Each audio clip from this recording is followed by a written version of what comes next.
कल्पेश त्याचं काम करून निघून गेलेला. त्याला माहिती होतं तो आता तिथे थांबला तर अर्जुन त्याला सोडणार नाही.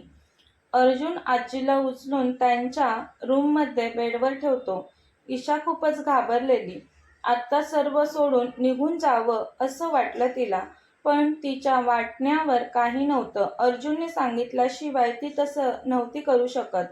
डॉक्टर येतात, आजीला चेक करतात. डॉक्टर अर्जुनला म्हणतात यांना कोणत्या तरी गोष्टीचा जबरदस्त धक्का बसलाय, त्यामुळे यांना हार्ट अटॅक आलाय. त्यांच्यासोबत पुन्हा असं होऊ नये याची काळजी घ्या.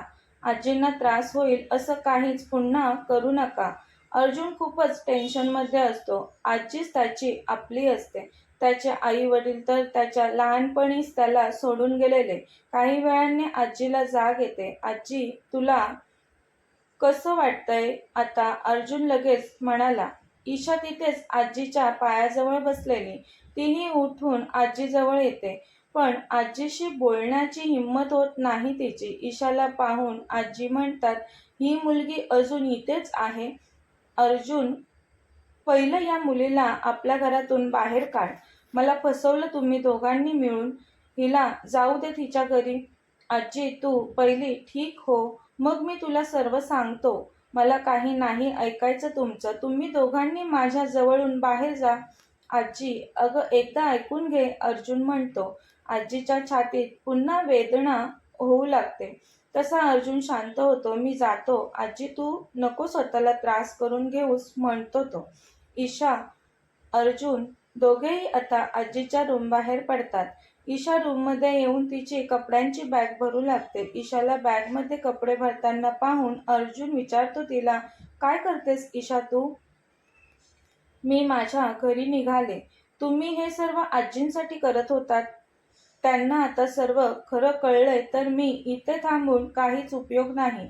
तसंही आजी तुम्हाला म्हणाल्या आहेतच, मला घरातून बाहेर काढ. तुम्ही मला घराबाहेर काढण्या अगोदर मीच जाते निघून. गरीब असली मी तरी अपमान नको वाटतो मला, बोलून ती पुन्हा बॅगमध्ये कपडे भरू लागते. अर्जुन ईशाच्या बॅगमधील सर्व कपडे पटकन उचलून कपाटात ठेवतो. काय करताय तुम्ही हे? ती वैतागून म्हणते त्याला. ईशा, तू कुठेही नाही जाणार. मी सर्व काही ठीक करेल. आजीला ठीक होऊ देत पहिलं. थोडा वेळ दे मला, तो म्हणतो. मी इथे राहिली तर आजींना जास्तच त्रास होईल. मला जाऊ द्या. ती पुन्हा तिचे कपाटातील कपडे काढू लागली. तसं त्याने तिचा हात पकडला. तिने हातावरची त्याची घट्ट पकड पाहिली आणि त्याच्याकडे पाहिलं. प्लीज थांब, नको ना जाऊस. माझ्यासाठी आणि आपल्या बाळासाठी तरी थांब. ती तिच्या हातावरील त्याचा हात काढते. त्याच्यापासून काही अंतर दूर जाऊन रडू लागते. तो तिच्याजवळ येऊन तिला ईशा आवाज देतो. तिला खूप रडू येत होतं. तिला इतकं का रडू येत होतं ते तिलाही कळत नव्हतं. नक्की तिला आजी म्हणायला त्याचं वाईट वाटतंय की अर्जुनपासून दूर जावं लागणार याचं.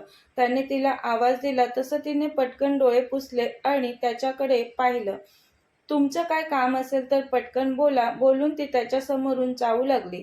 त्याने तिचा हात पकडला आणि तिला मिठीत ओढलं. तिला घट्ट मिठी मारून तो तिच्या डोक्यावरून प्रेमाने हात फिरवू लागतो. म्हणतो, ईशा, तू काही बोलली नाहीस तरी मला माहिती आहे तूही माझ्यावर प्रेम करू लागलेस ना. मला सोडून माझ्यापासून दूर नाही जाऊ वाटत ना ईशा तुला. मी सर्व ठीक करीन. तू अजिबात टेन्शन नको घेऊस. तू मला सोडून निघून गेलीस तर मी वेडापिसा होईल, तो अतिशय जड अंतकरणाने म्हणाला.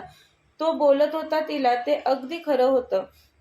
त्यांचं कॉन्ट्रॅक्ट मॅरेज असलं तरी तिचं खरंच त्याला सोडून जाण्यासाठी पाऊल उचलत नव्हतं. त्याच्यापासून दूर जाऊ वाटे ना तिला. तीही त्याच्या प्रेमात पडली असावी. तिने हलकेच त्याच्या पाठीवर तिचे हात स्थिर केले. तिच्या हातांचा स्पर्श त्याला त्याच्या पाठीवर जाणवताच त्याने तिला आणखी घट्ट मिठीत आवळलं. तिला कळलं होतं तो मनाने खूपच हळवा आहे आणि तिच्यावर जीवापाड प्रेम करतो ते. काही वेळाने ती त्याच्यापासून बाजूला झाली. सॉरी, माझ्यामुळे आजी तुमच्यावर रागवल्या, ती म्हणाली. तू का सॉरी म्हणते? तुझी काहीच चूक नाही. हे सर्व मी केलंय. माझ्यामुळे आजी तुमच्यावर रागवल्या ना, ती म्हणाली. तुझ्यामुळे काही नाही झालं. आजी माझ्यावर रागवले. मी समजवीन आजीला. तू आता या गोष्टीचा जास्त विचार करू नको. तू फक्त आपल्या बाळाची काळजी घे. आजीला कळलं ना खरं काय आहे ते. मग ती बघ किती प्रेम करेल तुझ्यावर. आजी जास्त वेळ आपल्यावर नाराज राहू शकणार नाही. बघच तू, आपण लवकरच पुन्हा आनंदाने राहू. अर्जुन ईशाच्या खांद्याला पकडून तिच्याशी बोलत होता. नाही ना जाणार तू मला सोडून? मी नाही राहू शकत तुझ्याशिवाय. तशी ती पटकन त्याला बिलगते. तो तिच्या डोक्यावर हलकेच ओठ टेकवतो. त्याच वेळी अर्जुनचा फोन वाजला. दोघे एकमेकांपासून विलग झाले. फोन समीरचा होता. घडलेला सर्व प्रकार अर्जुनने समीरला सांगितला. अर्जुनचं फोनवर बोलून झाल्यावर तो म्हणाला, ईशा तयार हो पटकन. मी तुला कॉलेजला सोडतो. ठीक आहे ती म्हणाली. अर्जुनने अंगावर दुसरे कपडे चढवले आणि तो खाली गेला. काही वेळाने ती आली. त्याने तिच्या कॉलेजबाहेर कार थांबवली. ती कारमधून उतरत होती तर तो अतिशय काळजीने म्हणाला, ईशा. तिने त्याच्याकडे पाहिलं. ईशा काळजी घे. काही प्रॉब्लेम झाला तर मला कॉल कर. मला काय प्रॉब्लेम होणार आहे? ती म्हणाली. तिला नव्हतं माहिती ती आता त्याच्यासोबत जोडले त्यामुळे त्याचे दुश्मन तिला त्रास देऊ शकतात ते. पण अर्जुनला माहीत होतं. तसंही कल्पेश शांत न बसता काही ना काहीतरी कुरघोडा नक्कीच करणार. त्याने ईशाला पुन्हा त्रास देऊ नये असं वाटलं त्याला आणि त्याने तसं केलं तर मी सोडणार नाही त्याला, तो मनात विचार करत होता. अर्जुन ऑफिसला गेला. कॉलेजमधल्या मुलींचा एक ग्रुप नेहमीच ईशाला त्रास द्यायचा.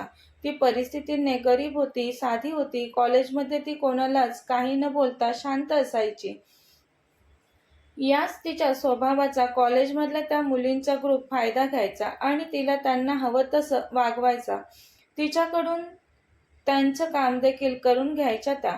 ईशाने नाही ऐकलं तर म्हणायच्या, आमचं ऐकलं नाहीस तर तुला आम्ही सर्वजणी मिळून कॉलेजमधून काढून टाकू, तेही कायमचं.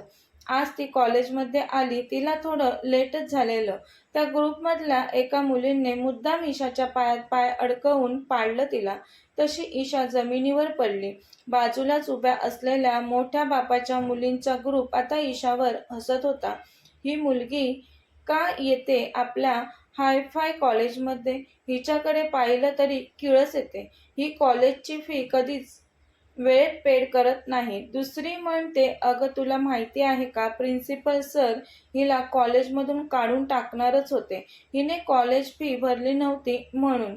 पहिली मुलगी म्हणते, अगं काय सांगतेस? हो ना, पण त्या मोहिते मॅडमनी हिच्या या भोळ्या चेहऱ्यावर दया दाखवून भरली ना हिची फी. नाहीतर हिला कधीच कॉलेजमधून काढून टाकलं असतं. तिसरी म्हणाली, असू देत नाही कॉलेजमध्ये. ही कॉलेजमध्ये आहे म्हणून माझ्या नोट्स कंप्लीट होतात. नाहीतर मला किती कंटाळा येतो नोट्स लिहायला. दुसरी मुलगी म्हणाली, आजपासून माझ्याही नोट्स कंप्लीट करून दे. नाही केल्यास तर माहीतच आहे ना मी काय करू शकते ते. ईशाला राग येत असतो त्या मुलींचा, पण त्या तिला त्रास देण्याची एकही संधी सोडायच्या नाहीत. तिने त्यांचं काही ऐकलं नाही तर त्या नेहमी तिला एकटं पाडून प्रिन्सिपल सरांना तिची कंप्लेंट करायच्या. त्यामुळे तिला प्रिन्सिपल सरांचा ओरडा मिळायचा. त्या मुलींचा खूप राग येऊनही ती त्यांना काही बोलत नसायची. तिला काहीही करून कॉलेज पूर्ण करायचं होतं. त्यासाठी ती सहन करत होती सर्व. 2 जीवांची होती ती, आता आई होणार होती. यापूर्वी ती फक्त ईशा होती, पण आता ती बाळाची आई होणार होती. कोणीही तिच्यावर अन्याय केला तर ती तो अन्याय सहन करणार नव्हती. ती उठली आणि तिला ज्या मुलीने जमिनीवर ढकललेलं त्या मुलीच्या खाडकन कानाखाली दिली. तसं त्या सर्वच मुली आश्चर्यचकित होऊन ईशाकडे पाहू लागतात. त्यांचा तर विश्वासच बसत नव्हता ईशा अशीही वागू शकते यावर. तुझी एवढी हिंमत, बोलून ती मुलगी ईशाचा हात पिळवटते. सर्व मैत्रिणींच्या मदतीने तिला पुन्हा जमिनीवर ढकलून देते ती. ती मुलगी बोलते, मारा या गरीब भिकारीला. हिची काय लायकी, हिने माझ्या कानाखाली मारली. सोडू नका हिला. ती मुलगी बोलते तशा त्या सर्वजणी ईशाला पायाने मारू लागतात. ईशा सोडा मला प्लीज, मारू नका म्हणत असते. पण त्या सर्व तिच्याभोवती जमा होऊन तिला मारत असतात. ईशा तिचे दोन्ही पाय पोटाजवळ घेऊन तिच्या बाळाचं त्यांच्यापासून संरक्षण करत असते. अर्जुनला खबर मिळते ईशा मॅडमना कॉलेजमधल्या काही मुली मिळून मारत आहेत अशी. तो मीटिंगमध्ये असतो. काय तो मोठ्याने म्हणतो आणि तिला भेटण्यासाठी निघतो. कधी एकदा तिला पाहतोय, तिला भेटतोय असं झालेलं त्याला. समीर कारचा स्पीड वाढव, लवकर चल, तो समीरला म्हणतो. समीर हो म्हणत कारचा स्पीड वाढवतो. अर्जुनच्या चेहऱ्यावरची काळजी पाहून तो किती प्रेम करत असेल ईशावर याचा अंदाज येतो समीरला. ईशाला खूप मारलेलं त्या मुलींनी. तिच्या शरीरात प्रचंड वेदना होत होत्या. तिला चालताही जमत नव्हतं. रक्तबंबाळ केलेलं त्या मुलींनी तिला. तिच्या शरीरावर जागोजागी खूप साऱ्या जखमा झालेल्या. ती त्याच जागी बसून असते. कॉलेजमधल्या क्लासमध्ये शिकवणी चालू असल्यामुळे बाहेर तिच्यासोबत काय झालं ते नव्हतं कोणाला कळलं.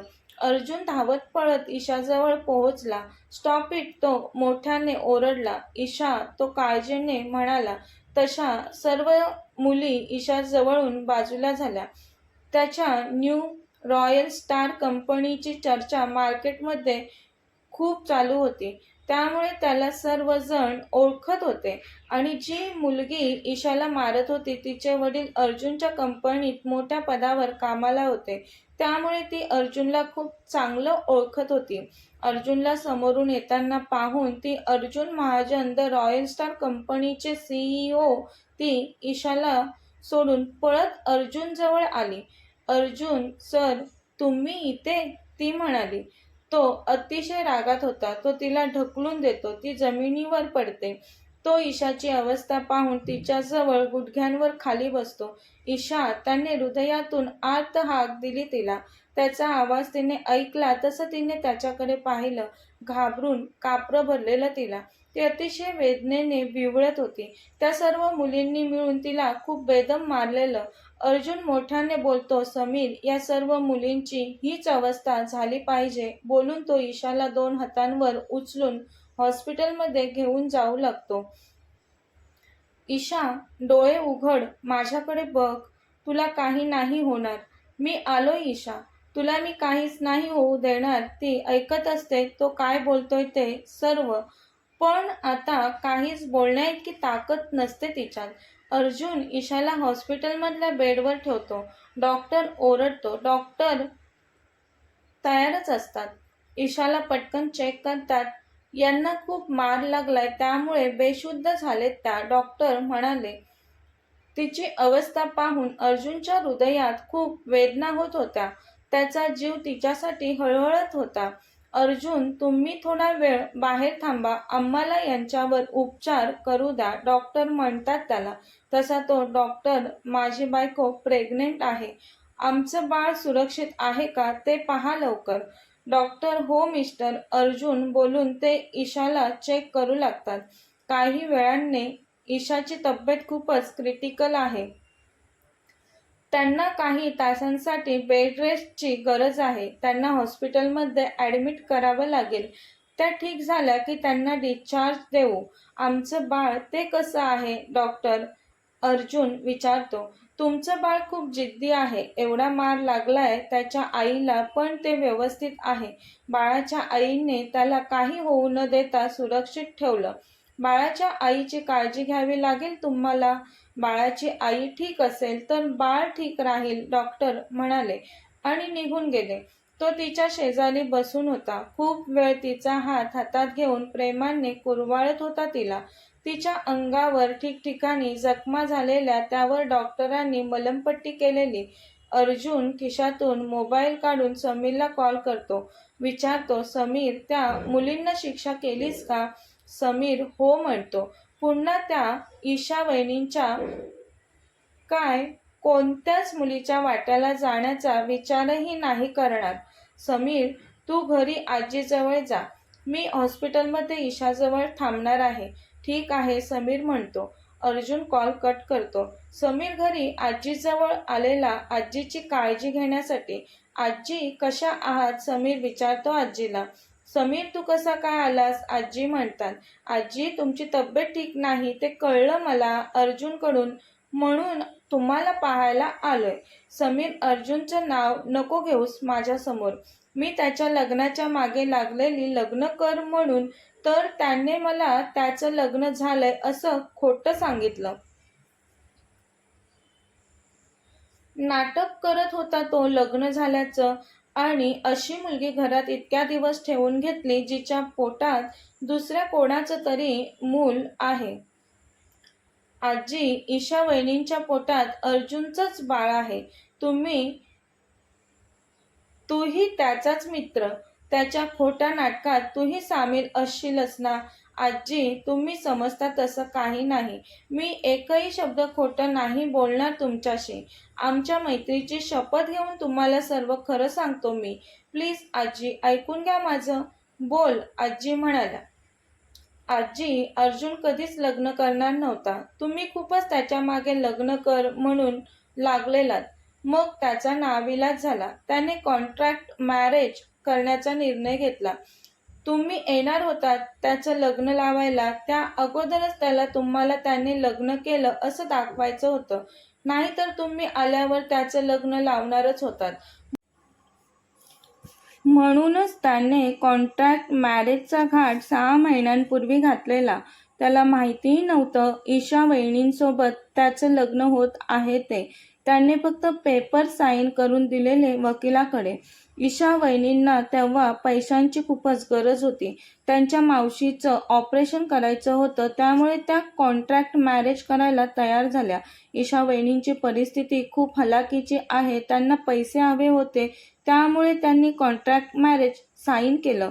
पण ते दोघे कधीच एकमेकांसमोर नव्हते आले. समीर सांगू लागला, 2 महिन्यांपूर्वी मीटिंगसाठी अर्जुन आणि मी मुंबईत आलेलो, तेव्हा अर्जुनला फसवण्यासाठी मिस्टर शर्माच्या मुलींनी अर्जुनला पाण्यातून ड्रग्ज दिले. अर्जुनला काही वेळाने ड्रग्जचा असर जाणवू लागला. त्याची अवस्था फारच गंभीर होत चाललेली.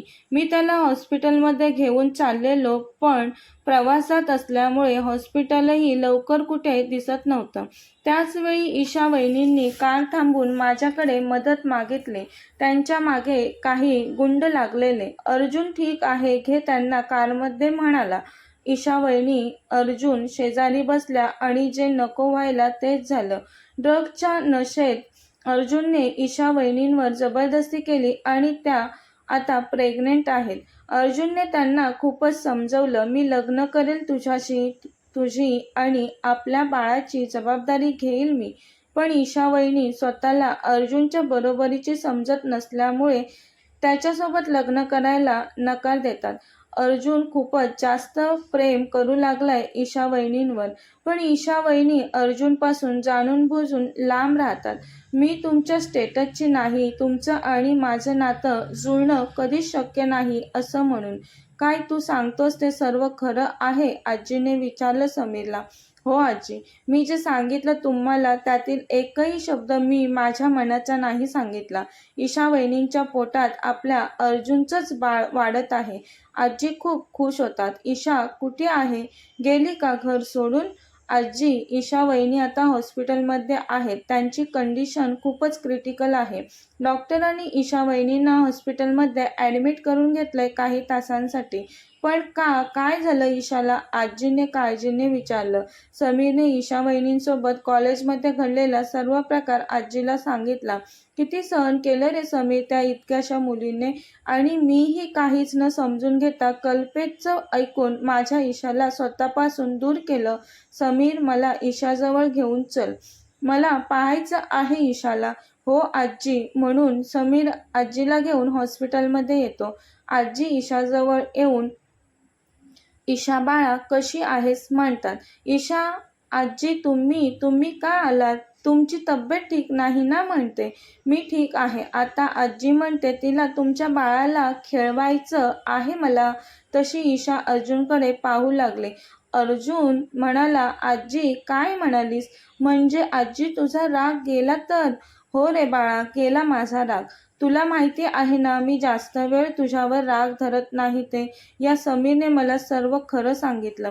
सर्व खरं सांगितलं आजी तुला? अर्जुन समीरकडे पाहत आजीला म्हणाला.